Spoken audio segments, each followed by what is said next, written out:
सदाशिवसमारम्भां शङ्कराचार्यमध्यमाम् अस्मदाचार्यपर्यन्तां वन्दे गुरुपरम्पराम्।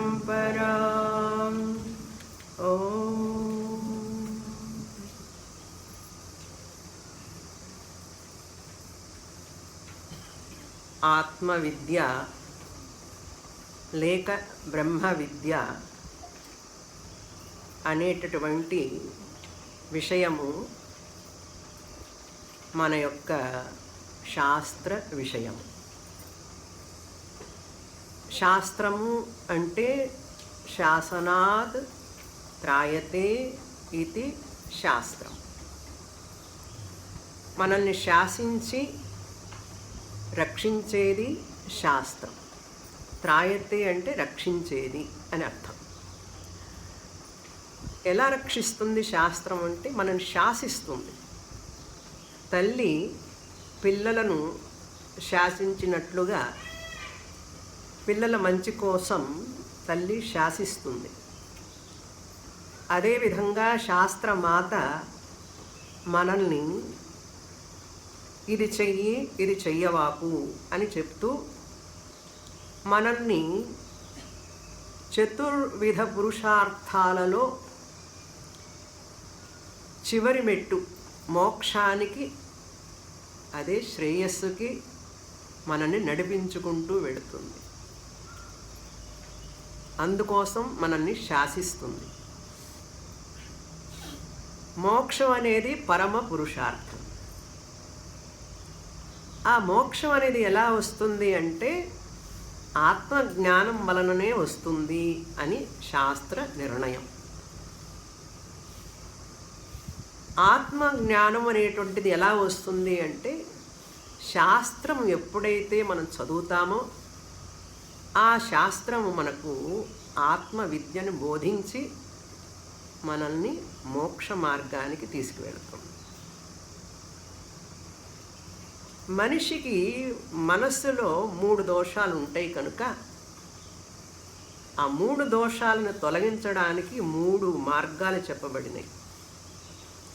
కర్మయోగ మార్గము చిత్త మలాన్ని పోగొట్టడానికి చెప్పబడింది. భగవద్గీత మొదటి 6 అధ్యాయాల్లో కర్మ మార్గం మనకు చిత్త మలాన్ని పోగొడుతుంది. వేదంలో చెప్పిన కర్మకాండే భగవద్గీతలో కర్మయోగంగా చెప్పబడింది. రెండవ దోషం మనసులో ఉన్నది చిత్త చాంచల్యం. మనసు చలిస్తూనే ఉంటుంది ఎప్పుడు. అలా చలించేటటువంటి మనస్సు మోక్షానికి అర్హత లేదు ఆ మనస్సుకి. కనుక దానికి ఏకాగ్రత కావాలి. ఏకాగ్రత కావాలి అంటే ఉపాసన చేయాలి. అది భగవద్గీతలో 7వ అధ్యాయం నుంచి 12వ అధ్యాయం వరకు ఉపాసనా యోగం చెప్పారు కృష్ణ పరమాత్మ. వేదాలలో దాన్ని ఉపాసనాకాండం అన్నారు. వేదాలలో చెప్పినటువంటి ఉపాసనాకాండమే భగవద్గీతలో ఉపాసనా యోగంగా 6 అధ్యాయాలు కృష్ణ పరమాత్మ బోధిస్తాడు మనకి.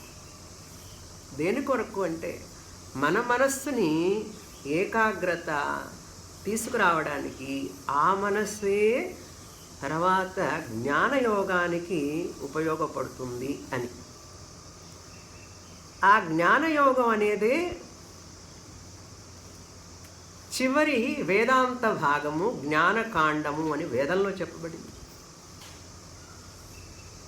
జ్ఞానకాండం అనేటటువంటి వేదాంత భాగము, ఆ వేదాంత భాగము జ్ఞానకాండము మనకు జ్ఞానాన్ని ఇస్తుంది. మనసులో ఉన్న 3వ దోషమైన అజ్ఞానాన్ని పోగొడుతుంది. 3 దోషాలు ఉన్నాయి నా మనసులోని మనం తెలుసుకోవాలి ముందు. ఎప్పుడు తెలుస్తుంది? శాస్త్రానికి వచ్చినప్పుడు మాత్రమే గురుముఖంగా వింటే నా మనసుకి 3 దోషాలు ఉన్నాయా అని అప్పుడు అనుమానం వస్తుంది మనకు. తర్వాత నిర్ణయం చేసుకుంటాం మనమే, ఆహా ఉన్నాయి 3 దోషాలు. ఆ 3 దోషాలు పోగొట్టడానికే మన శాస్త్రం 3 కాండలుగా, 3 యోగాలుగా, 3 మార్గాలుగా, 3 సాధనాలుగా, కర్మయోగము, ఉపాసనా యోగము, జ్ఞానయోగం.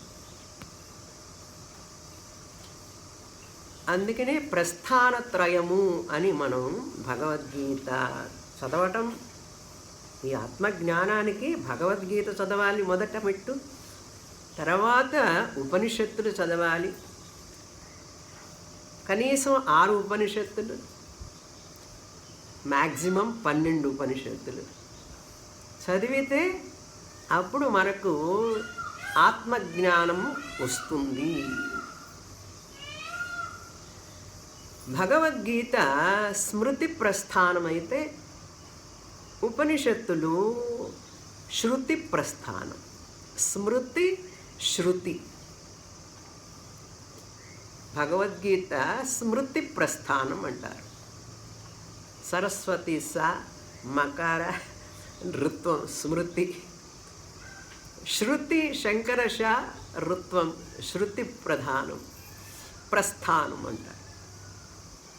ప్రస్థానం అంటే మనల్ని ఆ యొక్క స్థానానికి తీసుకువెళ్ళేటటువంటి సోపానం అన్నమాట.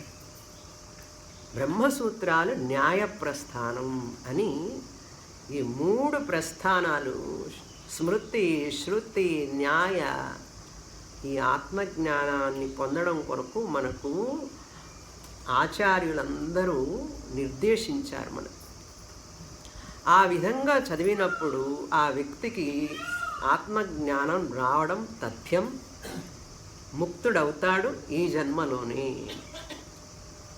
ఇది విషయం. ఎవరైతే తన సమయాన్ని కొంచెమైనా సరే ఈ యొక్క విద్యకి ఉపయోగిస్తారో వాళ్ళకి తప్పకుండా ఈ జ్ఞానం లభిస్తుంది. ఈ 3 ప్రస్థానాలే కాకుండా ప్రకరణ గ్రంథాలు అని ఉన్నాయి. సిద్ధి గ్రంథాలు, ప్రకరణ గ్రంథాలు అనేక ఉన్నాయి. అనేక మంది ఆచార్యులు అనేకమైనటువంటి గ్రంథాలు రాశారు. మరి అందులో ఏం చెప్పారండి అంటే అదే చెప్పారు. భగవద్గీతలో ఏం చెప్పబడిందో, ఉపనిషత్తుల్లో ఏం చెప్పబడిందో అవే మనకు ఒక్క విషయాన్ని తీసుకొని దాన్ని విస్తారంగా మనకు అర్థమయ్యేటట్లు చెప్పడం కోసం ఎంతమంది ఆచార్యులు వారి శక్తిని ధారపోసి త్యాగం చేసి వాళ్ళ సుఖభోగాలన్నింటినీ త్యాగం చేసి మన కోసం వారు గ్రంథ రచనలు చేశారు. ఒక్కొక్క మంత్రంలో ఉన్నటువంటి ఒక్కొక్క భాగాన్ని తీసుకొని ఒక్కొక్క ఆచార్యులు దాని మీద ఫోకస్ చేస్తారు. అలాంటి ప్రకరణ గ్రంథాలు అనేకం శంకరాచార్యులు వారు రాశారు. ఆది శంకరాచార్యులు వారు వివేక చూడామణి, ఉపదేశ సాహస్రి, అనేక గ్రంథాలు. కనుక 3 ప్రస్థానాలు చదివేటప్పుడు ప్రకరణ గ్రంథాలు కూడా చదవడం మన యొక్క పరంపర, సంప్రదాయం. బాగా అర్థం చేసుకోవాలనుకున్న వాళ్ళకి ఏదైనా ఇంకా చదవాలి, ఇంకా బాగా అర్థం చేసుకోవాలనుకుంటే ప్రకరణ గ్రంథాలు కూడా చదవచ్చు. ఈ ప్రకరణ గ్రంథాల్లో ఒక విశిష్టమైనటువంటి గొప్ప ప్రకరణ గ్రంథం పంచదశి. విద్యారణ్య మహాముని ఈ ప్రకరణ గ్రంథాన్ని రచించారు. ఈ విద్యారణ్య మహాముని శృంగేరి శారదాపీఠానికి ఒక పీఠాధిపతిగా ఉన్నారు కొన్ని శతాబ్దాలకు పూర్వం. వారు రచించినటువంటి ప్రకరణ గ్రంథం ఈ పంచదశి.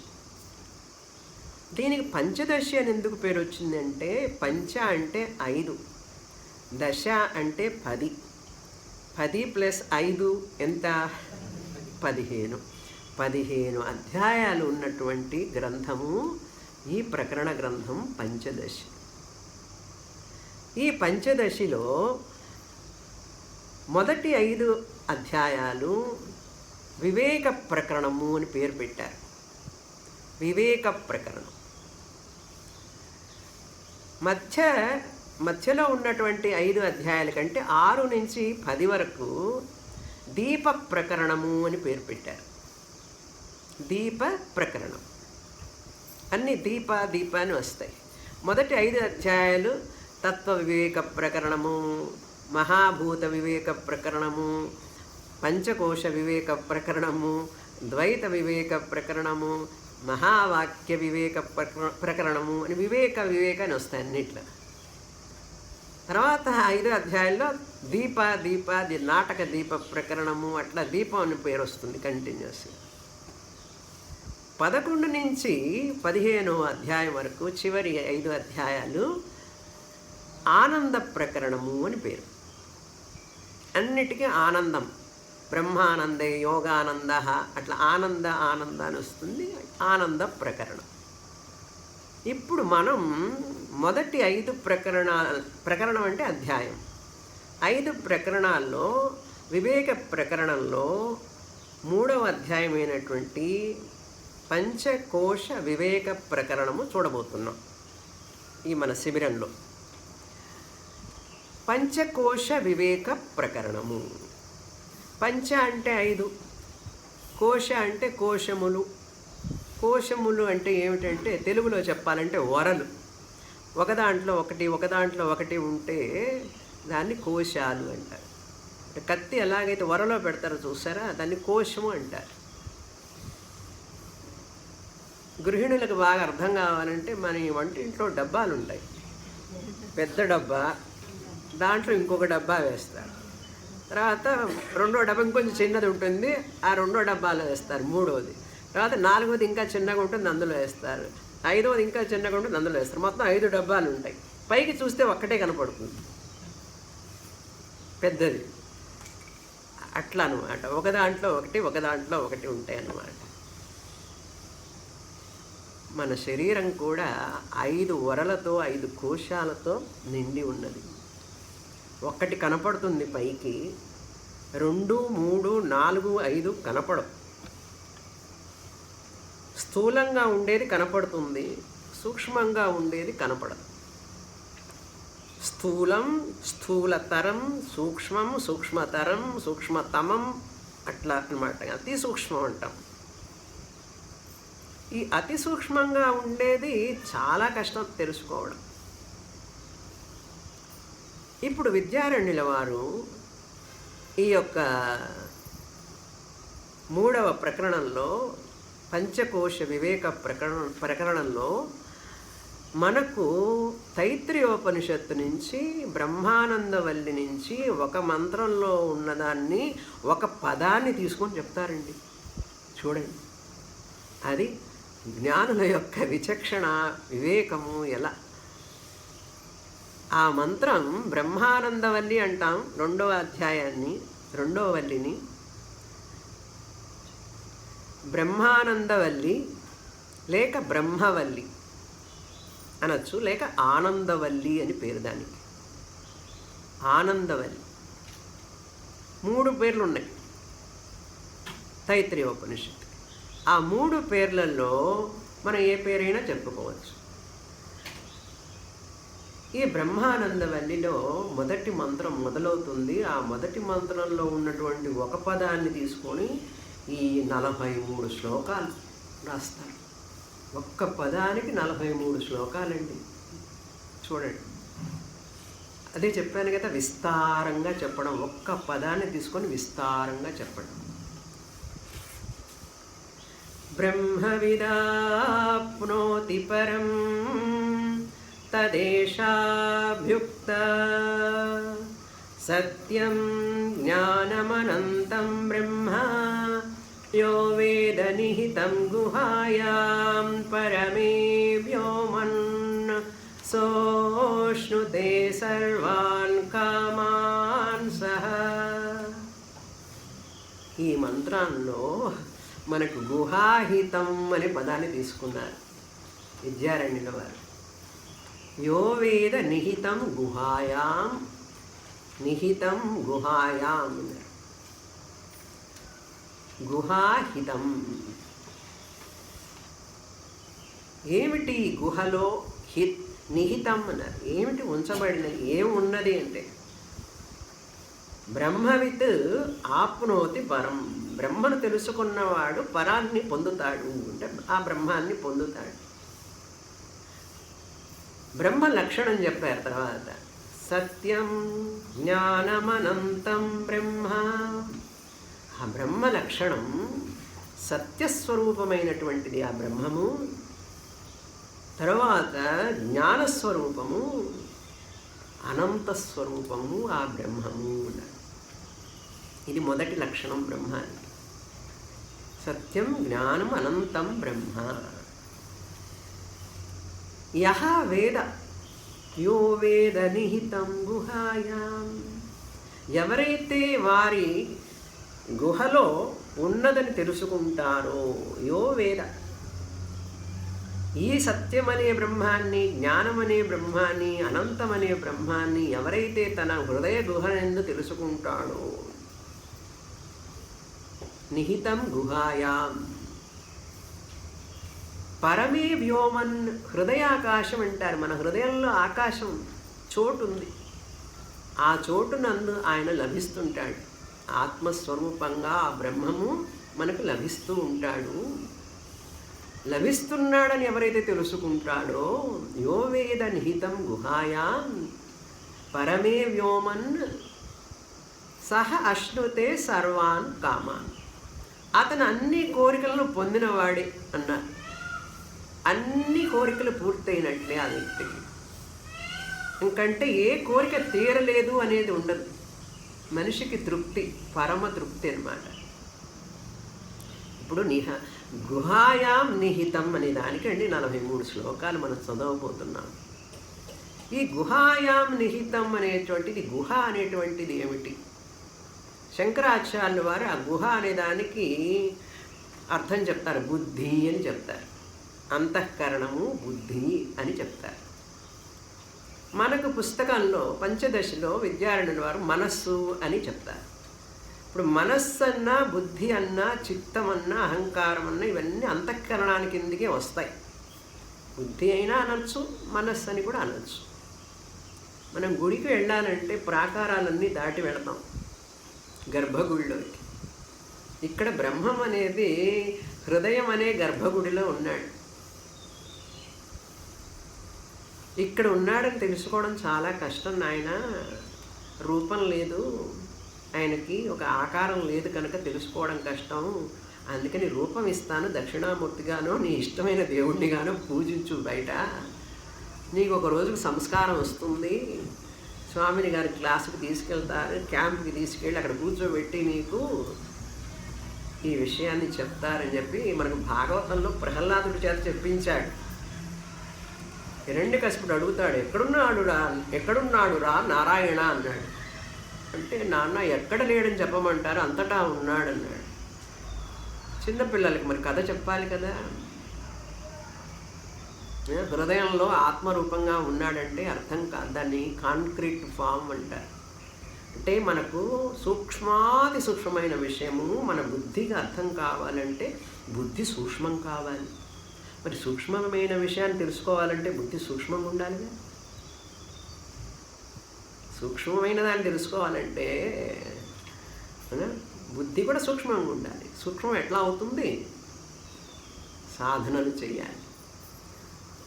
జప, ధ్యానం, పారాయణం, రకరకాల సాధనలు, ఒకటే రెండా? మనకు ఎన్నో సాధనాలు చెప్పారు, ఎన్నో నియమాలు చెప్పారు. అష్టాంగ యోగం ఒక బ్రహ్మాండమైన సాధన దానికి. అందుకనే త్యాగరాజుల వారు మనకు కీర్తనలో చెప్తారు, మోక్షము గలదా భువిలో జీవన్ ముక్తి గాని వారలకు అని అంటారు. జీవించి ఉండగానే మోక్షం పొందకపోతే ఇంకా మోక్షం ఉన్నదా మనిషికి?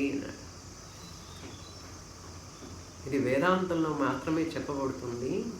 భక్తిలో ఆ లెవెల్స్కి మోక్షం అంటే క్రమముక్తి అని చెప్పబడింది. స్వర్గానికి వెళ్ళడం మోక్షం అని చెప్పబడింది.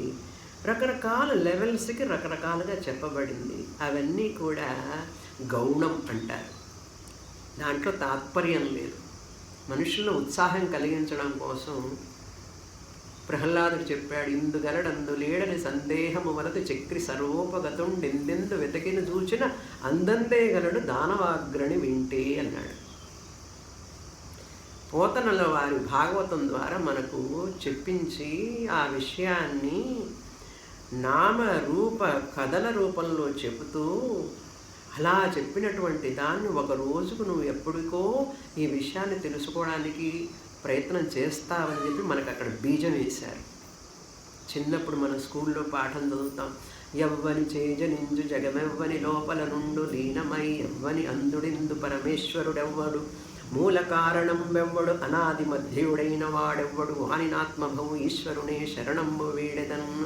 ఈ తెలుగులో అచ్చంగా పోతనన్న వారు మనకు ఉపనిషత్తుల్లో చెప్పిన సారాంశాన్ని ఒక్క శ్లోకంలో చెప్పారు. అది ఎక్కడి నుంచి వచ్చింది ఆ శ్లోకం, ఎలా వచ్చిందంటే, తస్మాద్వా ఏతస్మాదాత్మన ఆకాశ సంభూత ఆకాశాద్వాయు వాయోరగ్ని అగ్నేరాప అభ్య పృథివీ పృథివ్యా ఓషధయ ఓషధీభ్యోన్నం అన్నాత్ పురుష. అంటే సృష్టి స్థితి లయ కారకుడైనటువంటి పరమాత్ముడు ఎవ్వనిచే జనించు, జగమెవ్వని లోపల నుండు స్థితి కారణం, ఆయనే లయ కారణం అని చెప్పి మనకు గజేంద్ర మోక్షంలో చెప్పించారు. అక్కడ గజేంద్రుడు పాడతాడు ఆ శ్లోకాన్ని, సాంద్రానందావ బోధాత్మకం అనుపమిదం అన్నారు. అన్ని పురాణాలు అన్నీ మొదలయ్యేది అక్కడే, ఆ పరమాత్ముడు ఉన్నాడు సృష్టి స్థితి లయకారకుడుగా అని చెప్తారు. అలా చెప్పి మనల్ని చిన్నగా సాకార సగుణ ఈశ్వరుడిలో మొదలుపెట్టి నిన్ను నిర్గుణ బ్రహ్మానికి తయారు చేస్తారు. భగవంతుడికి రూపం ఉన్నదా లేదా, ఆయన సాకారమా నిరాకారం అని పోట్లాడుకుంటుంటారు జనం. ఒకటే చర్చలు. ఆయన సాకారుడు కూడా నిరాకారుడు కూడా. కనుక శాస్త్రం చదవకుండా నోరెత్తకూడదు, మాట్లాడకూడదు. మరి నోరెత్తకుండా ఏం చేయమంటారండి? విను. శాస్త్రం చదివి బాగా క్షుణ్ణంగా అర్థం చేసుకున్నటువంటి గురువు ముఖంగా విను. విన్న తర్వాత దాన్ని జీర్ణించుకో. జీర్ణించుకున్న తర్వాత నీకు అర్థమైనప్పుడు ఎవరైనా వినదలుచుకుంటే అప్పుడు మాట్లాడు, లేకపోతే మాట్లాడవాలి. కనుక మన సనాతన ధర్మంలో, హిందూ ధర్మంలో, వైదిక ధర్మంలో మన శాస్త్రం చెప్పినటువంటి భగవత్ స్వరూపాన్ని అర్థం చేసుకోవడం అంత తేలిక కాదు. అంత తేలిక కాదది. మరి తేలిగ్గా ఉండేది చెప్పచ్చు కదండి అన్నాడు. తేలికగా ఉండేది చెప్పచ్చు అంటే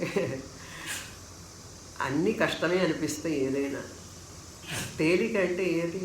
ఎవరికి లెక్కలు కష్టం, తయారైన వాడికి కష్టం ఉండదు. దానికోసం అన్ప్రిపేర్డ్ పర్సన్కి అది కష్టం. ఒక్కొక్కడికి ఒక్కొక్క సబ్జెక్ట్ కష్టం.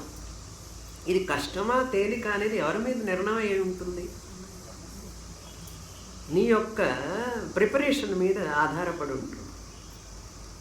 నీకు సుకృతం లేకపోతే నీకు కష్టంగా ఉంటుంది. నీకు సుకృతం కనుక ఉన్నదనుకో, సుకృతం అంటే ఏమిటండి మళ్ళీ? సు అంటే మంచి, కృతం అంటే చేసి, మంచి కనుక కర్మలు చేసి కనుక ఉంటే నువ్వు, అది కొంచెం పుణ్యం కనుక ఉంటే నీకు దాన్ని సుకృతం అంటారు. నాకు సుకృతం లేదంటుంటారు చూడండి. ఆ సుకృతం ఉన్నవాళ్ళు ఇక్కడికి వస్తారు. ఇక్కడికి రావాలంటే, ఈ ఆశ్రమంలో ప్రవేశించాలంటే కాస్త సుకృతం ఉండాలి. ఆ సుకృతం ఉన్నప్పుడు ఏమవుతుందంటే మనకు తెలుస్తుంది, ఈ జీవుడు ఎప్పుడో ఎక్కడో ఎంతో పుణ్యం చేసుకున్నాడు, చేసుకోవడం వలన ఇక్కడికి రాగలిగాడు, వచ్చి ఇటువంటి ప్రశాంతమైన వాతావరణంలో ఇటువంటి విషయాన్ని అర్థం చేసుకోవడానికి అర్హుడైనాడు. అర్హుడయ్యి ఇంత ఏకాగ్రతతో వినాలంటే సామాన్యమా? ఇంత ఫోకసింగ్ మైండ్ కావాలి, ఇంత ఏకాగ్రత కావాలి. దానికి ఎంత చిత్తశుద్ధి కావాలి. కనుక మీరు ఈ జన్మలో చేసినటువంటిది కాదు, ఇదంతా కూడా ఫిక్స్డ్ డిపాజిట్ అయి ఉన్నది ముందే.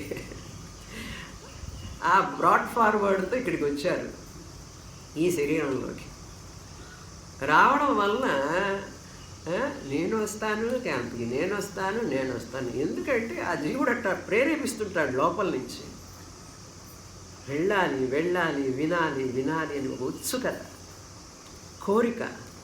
ఆ ఉత్సుకత కోరిక కలగడం కూడా పూర్వజన్మ సుకృతం. అలా సుకృతం ఉన్నటువంటి విద్యార్థులు కనుక దొరికితే ఆ గురువు గారు ఆయన సుకృతం, లేకపోతే ఆవిడ సుకృతం, రెండు సుకృతాలే మరి. ఎందుకంటే వీలాగా బాగా ఏకాగ్రతతో ఉండి ఏదో సుకృతం చేసుకొని ఉత్సాహంతో వచ్చి వినేవాళ్ళు ఉంటే కదా గురువుగారు చెప్తారు. ఆయనకి ఉన్న విద్యను మర్చిపోయేటట్లు ఉండకూడదు, ఇంకా జ్ఞాపకం చేసేటట్లు ఉండాలి, ఇంకా చెప్పాలి అనిపించాలి. ఈ రెండు ఉన్నప్పుడు ఈ పంచదశి గ్రంథం ఆరంభానికి తయారుగా ఉంటుందని అర్థం. మనం వినడానికి చెప్పడానికి కూడా కష్టమైనది PhD గ్రంథం ఇది. తేలికగా చెప్తాం, వాళ్ళు తేలికగా రాశారు కదా మహానుభావులు. అంత పెద్ద విషయాన్ని, ఉపనిషత్తు విషయాన్ని, గుహాహితం అనే విషయాన్ని, ఆత్మ బ్రహ్మము గుహలో ఉన్నది, దాన్ని తెలుసుకున్నవాడు అన్నీ పొందినట్లే అన్నాడు. ముండకోపనిషత్తులో శౌనకుడు అడిగాడు అంగిరసుణ్ణి, కస్మిన్ భగవో విజ్ఞాతే సర్వమిదం విజ్ఞాతం భవతి అన్నాడు. శౌనకుడు మహాశాల, ఆయన పెద్ద పాకశాల ఉంది ఆయనకి. ఆయన అంగిరసుడి దగ్గరికి వెళ్ళి, ఈ గురువుగారు ఏది తెలుసుకుంటే అన్నీ తెలుసుకున్నట్లు అది నాకు చెప్పండి అన్నాడు. కస్మిన్ భగవో విజ్ఞాతే సర్వమిదం విజ్ఞాతం భవతి అన్నాడు. అప్పుడు గురువుగారు అన్నారు, నాయన 2 విద్యలు ఉన్నాయి, ఆ 2 విద్యల్లో ఒక విద్య పరవిద్య, అక్షర విద్య, ఇంకొకటి అపర విద్య, అది అవిద్యతో సమానం. ఎంత చదివినా కూడా శిక్ష, కల్పం, వ్యాకరణం, నిరుక్తం, ఛందస్, జ్యోతిషం ఇవన్నీ కూడా, ఇంకా MBA, BBA ఏ చదువులు ఉన్నాయో, MTech, BTech అన్ని టెక్కులు, ఏ చదువులైనా సరే అన్ని ఇటు పక్కకు వస్తాయి. అపర విద్య అన్నారు. క్షర విద్య అన్నాడు. నశించేవి అవన్నీ కూడా అర్థకామాలనే పూర్తి చేస్తాయి అన్నాడు. అర్థకామాల వరకే. నువ్వు ఎంతనా చదువు, డబుల్ డిగ్రీయో, ట్రిపుల్ డిగ్రీయో, ఏమన్నా డిగ్రీని పొంది, ఎంత పొందినా కూడా నీకు వచ్చేది only 3 idli, breakfast, 750 square feet flat, ఇంతకంటే ఏం రాదు నాయన. దానివల్ల వచ్చేటటువంటి డ్రాప్లెట్ తృప్తి, బీప్ ఆనందం వచ్చిపోయే ఆనందం వస్తుంది, ఆనందం. కానీ అది అశాశ్వతమైన, అనిత్యమైన ఆనందం. అందులో నీకు అతృప్తే కానీ తృప్తి దొరకదు అన్నాడు. కానీ అక్షర విద్య బ్రహ్మ విద్యలో కనుక నువ్వు తెలుసుకుంటే నీకు తృప్తి, ఆనందం, శాంతి అన్నీ లభిస్తాయి. అందుకని మనిషికి మాత్రమే అర్హత ఉన్నది. ఇక్కడ మన చుట్టూ నెమళ్ళు తిరుగుతున్నాయి చూసారా ఇక్కడ. బాబా నెమలికి నేను నెమలినని తెలియదు, దానికి తాను నెమలినని నెమలికి తెలియదు. నేను ఇంత అందంగా ఉన్నానని కూడా దానికి తెలియదు. మనం అంటాం, ఎంత అందంగా ఉన్నావయ్యా, ఆ ఈకలు చూసుకొని, ఆ పింఛను చూసి, నెమలి పింఛను చూసి ఎంత అందంగా ఉందో అంటాం.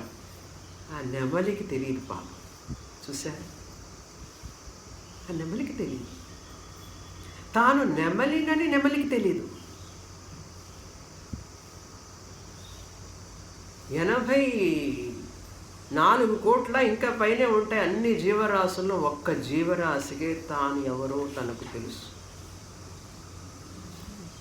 మిగతా జీవరాశులకు తెలియదు.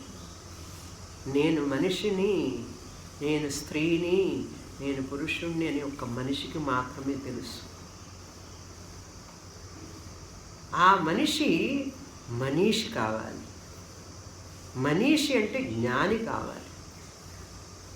జ్ఞాని అంటే తాను శరీరము కాదు, తాను ప్రాణము కాదు, తాను మనసు బుద్ధి కూడా కాదు, తాను ఆత్మనని తెలుసుకోగలిగిన వాడు ఒక్క మనిషి మాత్రమే.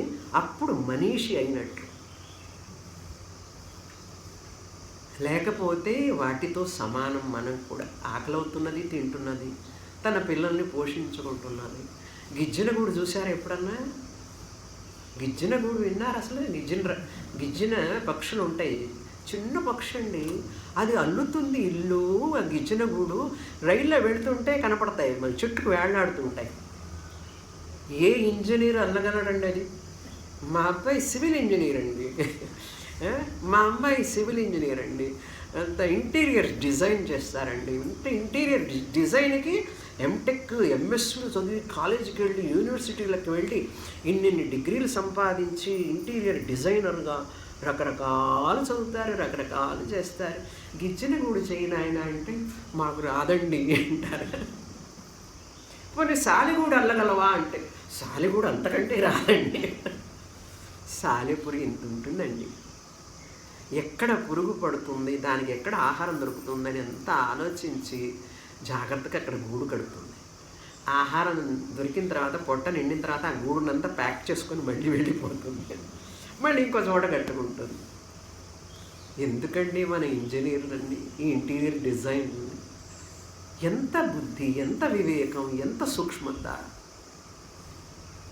కనుక సృష్టిలో ప్రతి ప్రాణి కూడా ఆహారం సంపాదించుకుంటుంది, తన పిల్లల్ని ప్రేమిస్తుంది, తన ఇంటిని కట్టుకుంటుంది, తన రక్షణను చూసుకుంటుంది. తాను కూడా ప్రేమ, బాధ, ఎమోషన్స్ ఉన్నాయి, వాటికి కూడా తర్వాత చనిపోతుంది. మనం కూడా అదే చేసామనుకోండి, పుడుతున్నాం, తింటున్నాం, ఆకలి అవుతుంది, తింటున్నాం, నిద్ర వస్తుంది, నిద్రపోతున్నాం, కోరిక కలుగుతుంది, మన సంతానాన్ని పెంచుకుంటున్నాం. ఇవి పక్షులు చేస్తున్నాయి, మనము చేస్తుంది. మరి మనిషికి జంతువుకి ఏంటి తేడా? ఏదైనా జంతువుతో పోలిస్తే ఒరే పక్షి అంటే కోపం వస్తుంది మనిషికి. ఆ జంతువుతో పోలిస్తే కోపం వస్తుంది. కోపం వస్తుంది, బాగానే ఉంది. పోనీ నువ్వు దానికంటే విభిన్నంగా ఏమైనా ఉన్నావా పోనీ అంటే ఉంటే కోపం వచ్చినా దానికి న్యాయం ఉంది కొంచెం కదా.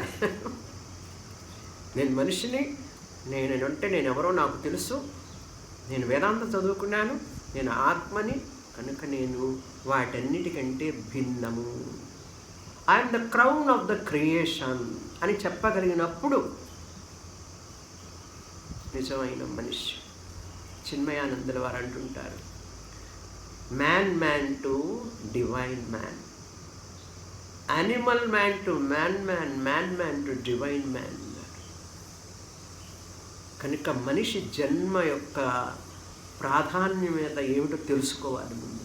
అది ఎవరండి చెప్తారు? ఒక్క గురువే చెప్పగలడు. శాస్త్ర గురువు మాత్రమే చెప్పగలడు. నీ జీవితం యొక్క పరమార్థం ఇది. తినడం, సంపాదించుకోవడమే కాదు, దానితో పాటు ఈ ఆత్మ విద్యను పొందడమే నీ యొక్క జీవన లక్ష్యం కావాలి. అప్పుడే నువ్వు మనిషి అవుతావు, అప్పుడే నిజమైన మనిషివి. బుద్ధి ఇచ్చాడు మనిషికి, కనుక ఆ బుద్ధి హృదయ గుహలో చైతన్య స్వరూపంగా బ్రహ్మం ఉన్నాడు. కనుక ఆ బ్రహ్మాన్ని గ్రహించడమే. అది గ్రహిస్తే ఏమిటండి అన్నాడు, దిగులు ఉండదు, చింత ఉండదు, బాధలు ఉండవు. అదే కదా కోరుకుంటాడు మనిషి. పరమశాంతి లభిస్తుంది. అది నువ్వు వెతుకుతున్నావు, ధనంలో వెతుకుతున్నావు, కోరికలు తీర్చుకుంటున్నావు, వాటిట్లో వెతుకుతున్నావు. అక్కడ లేదని నీకు తెలియదు, అవి ఎండమావులు. లేవని నువ్వు త్వరగా తెలుసుకుంటే నీ జీవితం, మిగతా జీవితం ఆనందంగా ఉండగలదు. నువ్వు వాటి కోసమే వెతుకుతూ ఉంటే 60 ఏళ్ల దాకా, 70 ఏళ్ల దాకా అది లేదు అని నిరాశ చెంది నువ్వు దిగులుతోనే జీవించవలసి ఉంటుంది అని చెప్తున్నది శాస్త్రం. అందుకనే గురువు ఉండాలి ఎప్పుడు కూడా. గురువుకు శరణాగతులం కావాలి. తల్లి తండ్రి జన్మనిచ్చారు, భగవంతుడు ఈశ్వరుడు ఎవడో చూపిస్తాడు. భగవంతుడిని చూపించేవాడు గురువే. ఆ భగవంతుడు ఎవడు, ఎక్కడ ఉన్నాడు, ఆయన స్వరూపం ఏమిటి, పూజిస్తున్నావు, ఆరాధిస్తున్నావు, ఉపాసన చేస్తున్నావు, జపం చేస్తున్నావు, పారాయణం చేస్తున్నావు, ఎవరైనా ఈయన రూపం ఏమిటి, అసలు ఎక్కడున్నాడు అనే ప్రశ్న ఒకరోజు నీకు ఉదయిస్తుంది. 80 ఏట ఉదయించే బదులు 18వ ఏట ఉదయించాలి. 18 ఎక్కడ, 80 ఎక్కడ? నువ్వు చదువుకో, ఉద్యోగం చెయ్యి, సంపాదించు. పొట్టకూటి కోసం అందరూ చేయాల్సిందే, తప్పదు. కానీ మన పెద్దలు, మన శాస్త్రం మనకు ఒక మార్గాన్ని ఇచ్చింది. నీకు నిత్యమైనటువంటి తృప్తి, ఆనందం కోసం నేను ఉన్నాను ఇక్కడ, మే ఐ హెల్ప్ యూ అంటుంది. మనం అసలు చూడకుండా వెళ్ళిపోతుంటాం. పాపం అక్కడ శాస్త్రమాత కూర్చోనుంది, may I help you, may I help you అంటే మనం ఇవన్నీ మాకు టైం లేదండి, ఇప్పుడంతా మాకు టైం లేదు, భగవద్గీత అంతా ఇప్పుడంతా కాదులేండి తర్వాత అని చెప్పి మేమంతా ఇప్పుడు యూత్లో ఎందుకండి భగవద్గీత, రిటైర్ అయిన తర్వాత కదా. ఎప్పుడు సగం వినపడకనప్పుడు, నడవలేనప్పుడు, అప్పుడండి ఇవన్నీ కూడా ఓల్డ్ ఏజ్లో అంటారు. కాదు, చిన్నప్పుడు తెలుసుకొని. ఇప్పుడు డబ్బులు 70 ఏళ్ళ సంపాదిస్తారా, 30 ఏళ్ళప్పుడు సంపాదిస్తారా? మీరే చెప్పండి. బ్యాంకులో ఎప్పుడు వేసుకుంటారు డబ్బులు, సేవ్ చేసుకునేది ఎప్పుడు?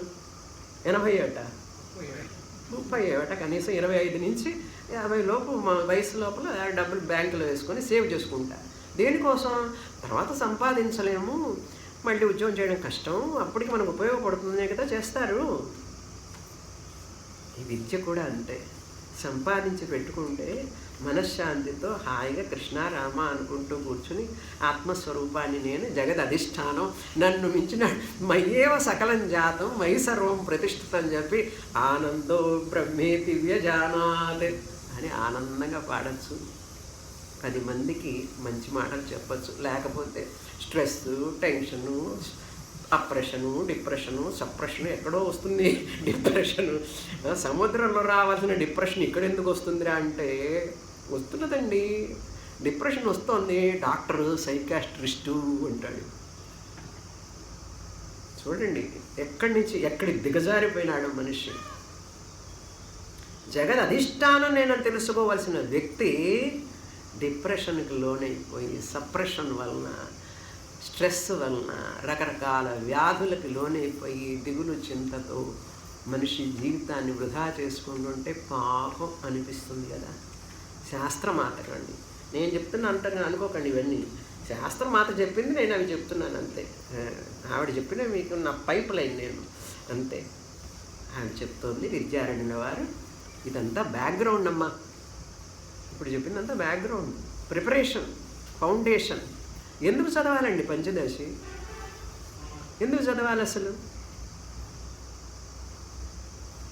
ఇంకెంత టైం ఉంది, ఎప్పుడైపోతుంది క్లాసు, ఇవన్నీ ఉంటాయి. నెక్స్ట్ క్లాస్ దినయామిన్యో సాయం ప్రాతః శిశిర వసంతో పునరాయాత కాల క్రీడతి.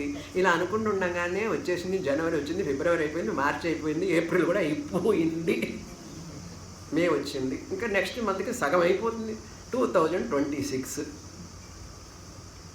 మరి దీపం ఉండగానే ఇల్లు చక్క పెట్టుకోరా అంటారు మన వాళ్ళు. దీపం ఉండగానే ఇల్లు చక్క పెట్టుకోరా అంటే ఏమిటి అర్థం అండి? ఇక్కడ దీపం ఉంది, ఆత్మ జ్యోతి, ఇది ఉండగానే నువ్వు చక్క పెట్టుకో అంటే మోక్షాన్ని పొందు అనే అర్థాన్ని మన వాళ్ళు పెడార్థంలో తీసుకున్నారు.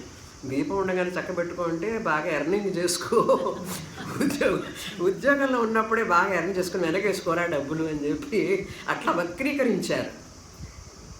అన్నీ వక్రీకరణ చేయడంలో గొప్ప పటిమ ఉన్నవాళ్ళు కదా మనుషులందరూ. ఇలా చేసుకుంటూ పోతాడు మనిషి. పశ్చాజ్జీవతి జర్జర దేహే వార్తాంకోపి న పృచ్ఛతి గేహే అన్నాడు శంకరాచార్య వారు. కనుక గుహాహితం మన హృదయంలోనే, మన బుద్ధి గుహలో ఆత్మ చైతన్య స్వరూపమైన బ్రహ్మము, సత్యం రూపము, జ్ఞాన రూపము, ఆనంద రూపమైన బ్రహ్మం ఎట్లా ఉంటుంది, ఏమిటి అని అది తెలుసుకోవడం కోసం మనం ఇప్పుడు ఈ గ్రంథంలో ప్రవేశిస్తాం. మొదటి శ్లోకం చదువుతాం. 3వ అధ్యాయము పంచకోశ వివేక ప్రకరణము నేను చదివిన తర్వాత నాతో పాటు తిరిగి చెప్పండి తర్వాత. గుహాహితం బ్రహ్మ యత్తత్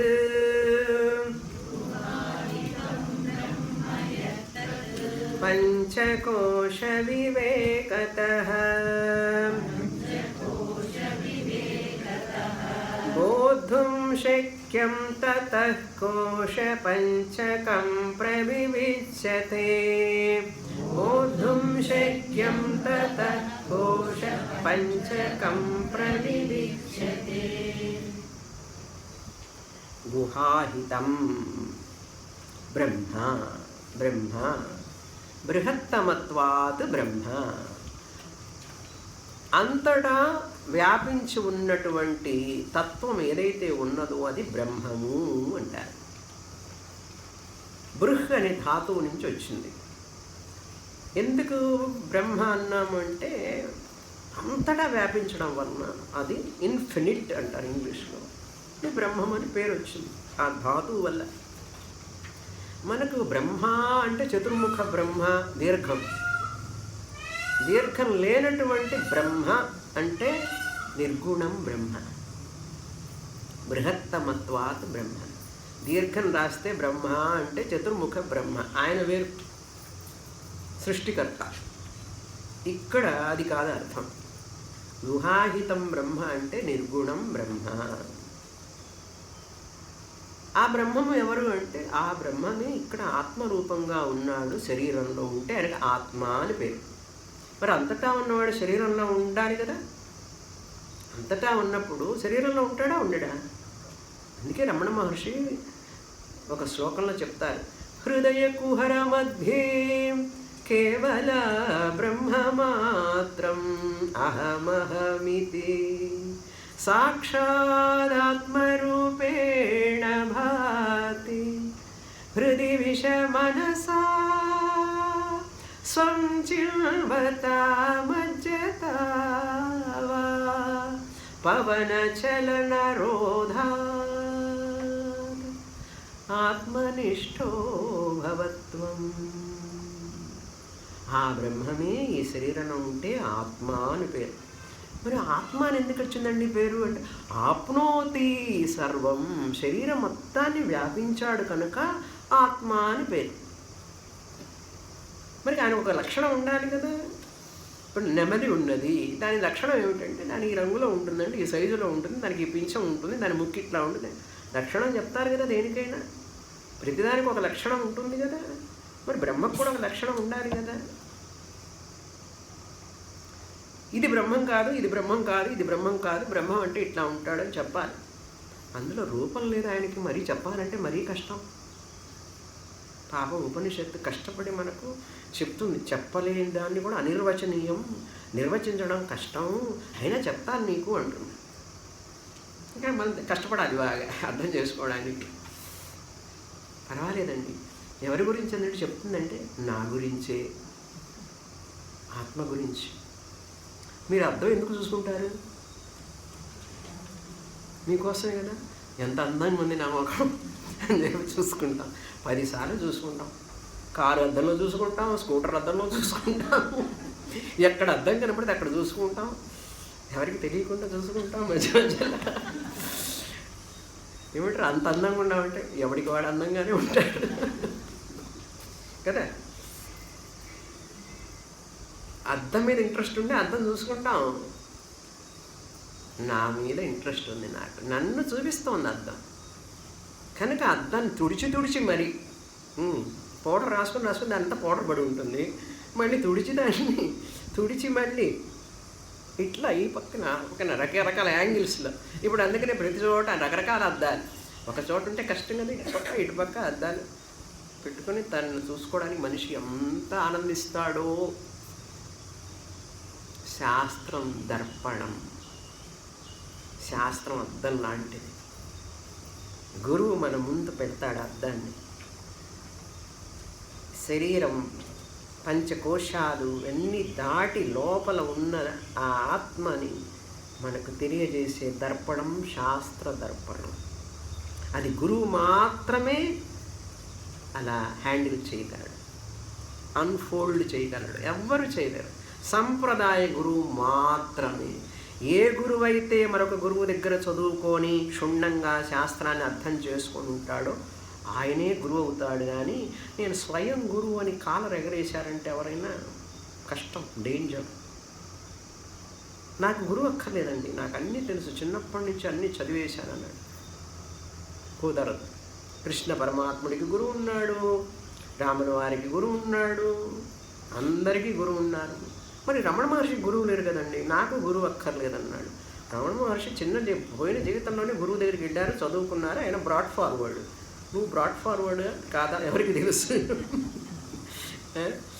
కనుక గురువు అవసరం నాయన. గురువు లేకపోతే త్యాగరాజుల వారు ఏమన్నారు, గురువు లేక ఎటువంటి అని పాడారు ఆయన. నాయన గురువు లేకపోతే ఏముందిరా, గురువుకి శరణం అనాలి. తద్విద్ధి ప్రణిపాతేన పరిప్రశ్నేన శ్రేవయ.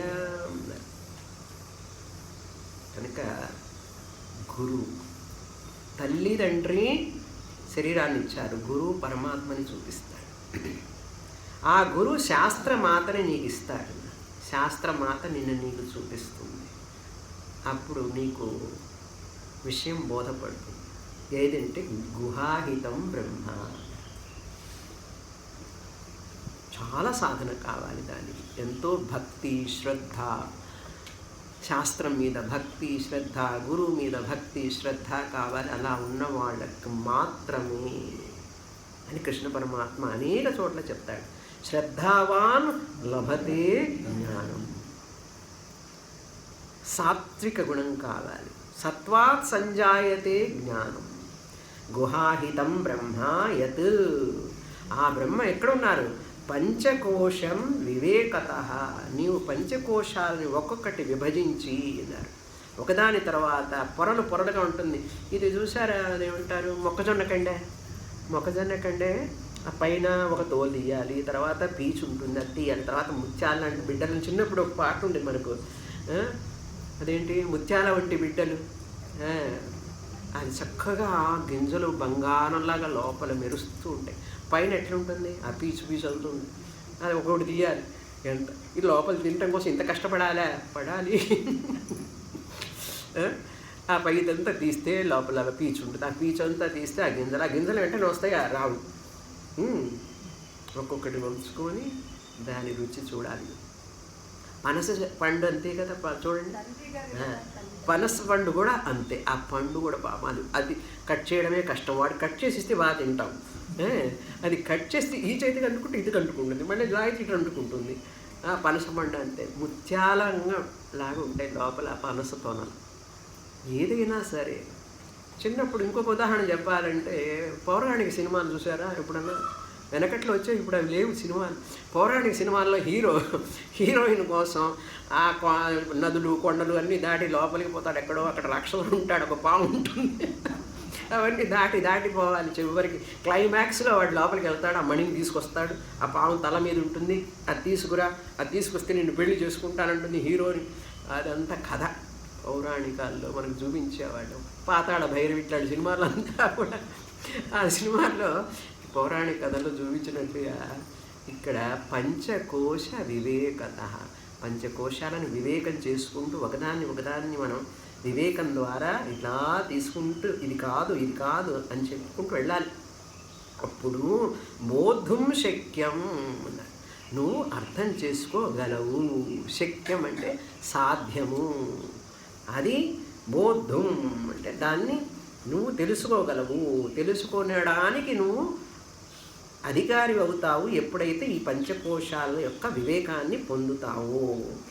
ఏమిటి ఆ పంచకోశాలని చెప్పబోతున్నారు తర్వాత. అన్ని అన్నమయ కోశం నుంచి మొదలు వస్తాయి. తతః కోశ పంచకం ప్రవిచ్యతే. కనుక ఇప్పుడు మనం ఆ పంచకోశాలలో ఉన్నటువంటి గుహలో ఉన్నటువంటి బ్రహ్మాన్ని తెలుసుకోవాలి అంటే నువ్వు ఇవన్నీ వినాలి. నా శ్లోకాలన్నీ 42 శ్లోకాలు వినాలి. ఇది ఒక శ్లోకమే, ప్రారంభం.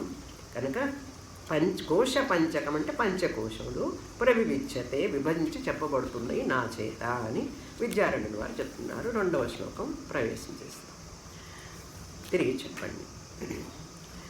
దేహాభ్యంతరం ప్రాణః, దేహాభ్యంతరః ప్రాణః, ప్రాణాభ్యంతరం మనః, తతః కర్తా తతో భోక్తా,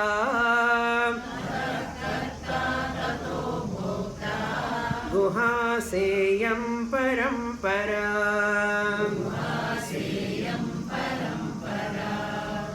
ఇప్పుడు 2వ శ్లోకం నుంచి మనకు 10వ శ్లోకం వరకు పంచకోశ చెప్పి, పంచకోశాలకు విలక్షణమైనటువంటిది ఆత్మ అని మనకు తెలియజేస్తారన్నమాట. ముందు ఆ పంచకోశాల్లో ఒకటి చెప్పి ఇది ఆత్మ కాదు, 2వ కోశం చెప్పి ఇది ఆత్మ కాదు, 3వ కోశం చెప్పి ఇది ఆత్మ కాదు, అలా చెప్పుకుంటూ వెళ్ళాలి. చూడండి శ్లోకం. దేహాభ్యంతరం ప్రాణః. దేహ అంటే ఇక మనం చూసేటటువంటి ఈ శరీరం, కంటికి కనపడేది స్థూల శరీరం. దీనికి ఎందుకు దేహం అనే పేరు అని, దహ్యతే ఇది దహన యోగ్యాద్ దేహ, ఇది దహింపబడడానికి యోగ్యమైనటువంటిది అన్నారు. ఫ్రెజైల్, ఎప్పుడైనా దీనికి ఏమైనా కావచ్చు, ఎట్లా ఏం జరుగుతుందో తెలియదు. ఈ శరీరం చాలా అంటే గ్లాస్ విత్ కేర్ అంటారు చూసారా, అట్లా అనమాట. అటువంటి దేహ ఆభ్యంతరం, దీనికి లోపల ఉన్నటువంటి కోశం ప్రాణ, ప్రాణమయ కోశము లోపల ఉన్నది. ఆభ్యంతరం అంటే లోపల. ఈ ప్రాణమయ కోశానికి లోపల ఏముంది అంటే ప్రాణాభ్యంతరం మనః అన్నారు, మనోమయ కోశము. ఇప్పుడు 3 కోశాల పేర్లు వచ్చేసినాయి చూసారా. దేహం అంటే ఇక్కడ అన్నమయ కోశం అని పేరు. అన్నమయ కోశానికి అన్నమయ కోశం అని ఎందుకు పేరంటే అన్నం చేత చెయ్యబడింది అన్నారు. అన్నం చేత అంటే ఏమిటంటే ఇడ్లీ, ఉప్మా, దోశ ఇవే కదా ఆహారం. వాడితో చేయబడింది. వాడితో ఎక్కడ చేయబడింది అంటే తర్వాత శ్లోకంలో చెప్తాను. నువ్వు కంగారు పడవాకు, అంత తొందరపడితే ఎట్లా, మనకంత తొందర కదండి. వాడు చెప్తే ఎట్లా ఎట్లా ఎట్లా అట్ట ఓర్చుకో, ఇంకా చెప్తాను ఉండు చిన్నగా. ఇక్కడ మనసు పెట్టు ముందు. దేహం అంటే అన్నమయ కోశము, ప్రాణం అంటే ప్రాణమయ కోశము. ప్రాణాయామం చేశాం కదా పొద్దున్న, అదే ప్రాణమయ కోశము. దానికి లోపల ఉన్నదిట మనోమయ కోశంట. మరి కంటికి కనపడదు. ఇదే మాత్రం కంటికి కనపడుతున్నది, ప్రాణం కనపడదు. ప్రాణం కంటే లోపల ఉంది ఇంకేం కనపడుతుందో అసలు, మరీ సూక్ష్మంగా ఉంటుంది. తతః కర్త తతో భోక్త అన్నాడు. తతః కర్త అంటే ఇక్కడ కర్త అంటే కర్తృత్వ జ్ఞానం, విశిష్టమైనటువంటి విజ్ఞానమయ కోశం. దానికంటే లోపల తతః కర్త విజ్ఞానమయ కోశము అని అర్థం. తతః దానికంటే సూక్ష్మతరమైనటువంటిది భోక్త. భోక్త అంటే భోక్తృత్వ విశిష్టమైన, విశిష్టం అంటే కలిగి ఉండడం, విశిష్టమైనటువంటి భోక్త ఆనందమయ కోశము. సా ఇయం పరంపర, ఇది పరంపర. ఒకదాని తర్వాత ఒకటి, ఒకదాని తర్వాత ఒకటి పరంపర. అంటే ముందు అన్నమయ కోశము, దాని లోపల ప్రాణమయ కోశము, దాని లోపల మనోమయ కోశము, దాని లోపల విజ్ఞానమయ కోశము, దాని లోపల ఆనందమయ కోశము. ఇప్పుడు మనకు 3 శరీరాలు అంటాం చూసారా. స్థూల శరీరమే దేహం, అన్నమయ కోశం, ఇది స్థూల శరీరం అని పేరు, మరొక పేరు. సూక్ష్మ శరీరం మాత్రం 3 కోశాలుగా మారుతుంది. సూక్ష్మ శరీరమే సటిల్ బాడీ అంటాం కదా, అదే 3 కోశాస్గా డివైడ్ చేయబడింది. సటిల్ బాడీ సూక్ష్మ శరీరమే మనోమయ కోశము, ప్రాణమయ కోశము, విజ్ఞానమయ కోశము, పుట్ టుగెదర్ సూక్ష్మ శరీరం. కారణ శరీరం మాత్రం ఒకటి ఆనందమయ కోశం. అన్నమయ కోశం ఒకటి దేహం. సూక్ష్మ శరీరం మాత్రం స్థూల శరీరము, అన్నమయ కోశము. సూక్ష్మ శరీరం మాత్రం స్పెషల్ అండి, చాలా స్పెషల్. 3 కోశాలుగా మారింది అది, 3 కోశాలుగా చెప్పబడింది. ఆనందమయ కోశము, కారణ శరీరం మాత్రం ఆనందమయ కోశము అని పేరు. పరంపర, ఇది పరంపర. ఇప్పుడు చెప్తున్నారు ఈ అన్నమయ కోశం ఎలా వచ్చింది ఏమిటి అంటే 3వ శ్లోకంలో చెప్తారు, చదువుతాం. పితృభుక్తాన్నజాద్వీర్యాత్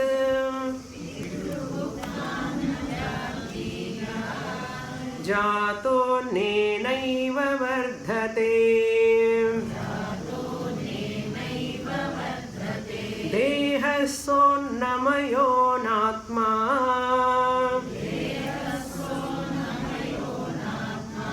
ప్రాక్చోర్ధ్వం తదభావతః.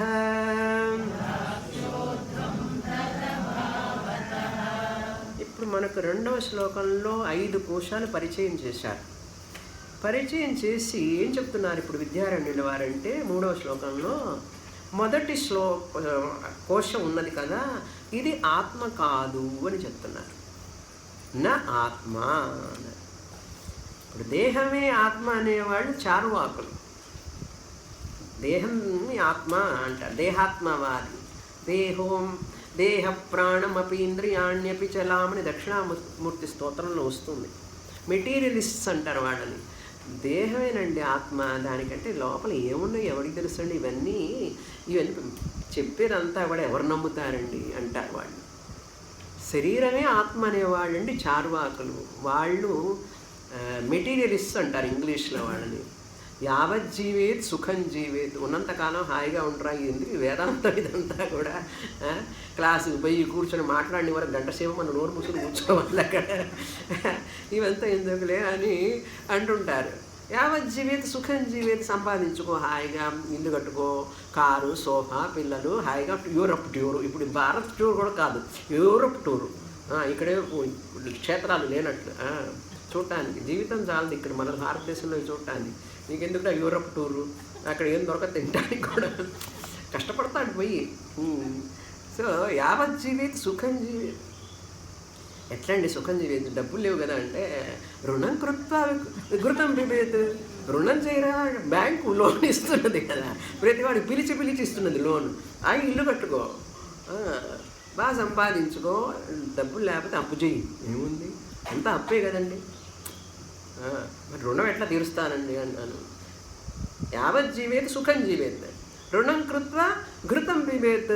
మైసూరు పాకు నెయ్యితో చేసినవి, బాగా అన్ని నెయ్యితో చేసిన గారెలు అన్నీ తినన్నాడు.